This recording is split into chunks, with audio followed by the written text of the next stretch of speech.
Hello everyone, welcome back to my channel. Before starting the video, please subscribe and keep watching for more details videos. Coco Gauff unwinds at great-grandmother's 90th celebration before grueling Asian swing. When it comes to American tennis, the first names that leap to mind are the legendary Williams sisters, Serena and Venus.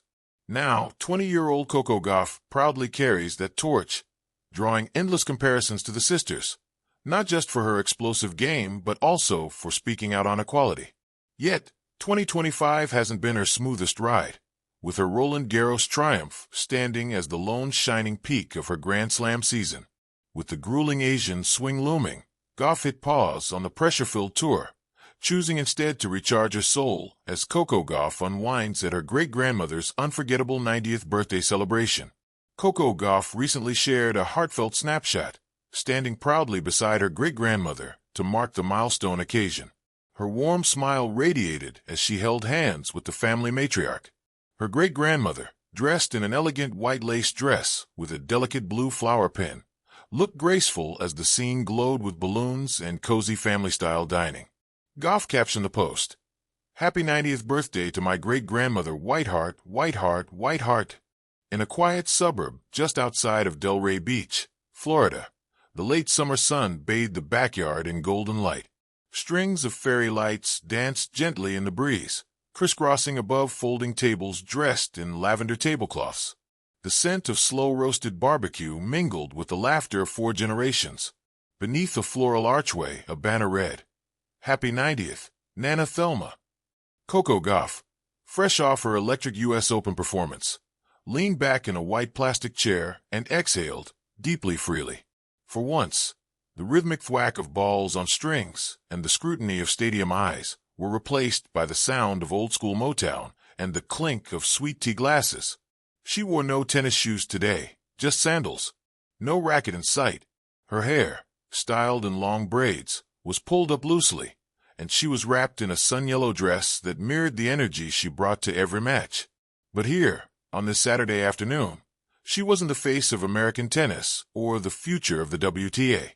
She was simply Coco, granddaughter of Candy and Corey, great-granddaughter of Nana Thelma. "This," she whispered, "is what peace feels like. A legacy woven through generations." Nana Thelma sat in a cushioned chair beneath the shade of an oak tree, a crown of silk flowers nestled in her white curls. Her hands, veined and strong, held a paper plate stacked with fried chicken, cornbread, and collard greens, all made from her own recipes, now passed down to daughters, nieces, and cousins. Coco bent down beside her, resting her head gently on her great-grandmother's shoulder. "You're glowing, baby," Nana said, her voice as warm as the Florida sun. "You taught me that." Coco smiled. "You said we come from strong women who don't dim our light for anyone." Nana chuckled. "And you've been shining on the whole world lately. But remember, even the sun sets to rest." That was why Coco was here, not just to celebrate Nana's 90 years of grace and grit, but to center herself before the storm ahead. The grueling Asian swing, a whirlwind of tournaments across China, Japan, and Southeast Asia. It would be a test of endurance, both mental and physical, as she climbed the WTA rankings while adjusting to different time zones, altitudes, and the pressure of expectation. But today, tennis was far away. Today, she was surrounded by laughter, spades games, and the music of old vinyls playing from a speaker set. Stories that fuel her fire. As the day wore on and the sun dipped behind the palm trees, Coco found herself gathered around a table of family elders. Her Uncle Terrell was recounting how he once tried to sneak out of the house, and Nana Thelma caught him with nothing but a slipper and a look. "I tell you," he said, "one stare from Mama, and you'd run back and sighed like a puppy with its tail between its legs." The table roared. Coco laughed, so hard she had to set down her peach cobbler. But amid the humor, there were stories that ran deeper, about perseverance, segregation, and faith. Nana spoke softly about her childhood in Georgia, walking miles to the nearest school because the bus wouldn't stop for black children. "I never imagined I'd live to see my great-grandbaby on TV, beating the best in the world," she said. "You carry more than a racket, Coco. You carry us." The words settled like gravity in Coco's chest. She had always known tennis was her stage, but moments like these reminded her it was also her microphone, a chance to speak not just with forehands and aces, but with presence and pride, the balance between burnout and brilliance. Later that evening, Coco slipped inside the kitchen, away from the buzz of celebration. She poured herself a glass of lemonade and looked out the window at the backyard, now lit by soft lights and dancing cousins. Her mother joined her, arms crossed with a gentle smile. "You okay?" Candy asked. "Yeah, just thinking. About Asia." Coco nodded. "It's going to be a grind, Mom. Tokyo, Beijing, Zhuhai. Then maybe WTA finals if I qualify. It's like, I want it all, but sometimes I feel like I'm sprinting through a marathon." Candy placed a hand on her daughter's shoulder. "Even warriors rest.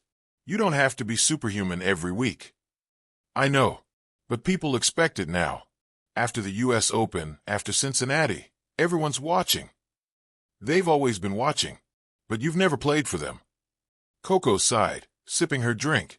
"Promise me," Candy said, "that when you're over there, you'll find little moments like this, just for you. Eat something weird. Laugh with your team. Call Nana. Don't let pressure take what joy gave you." Coco smiled. "I promise."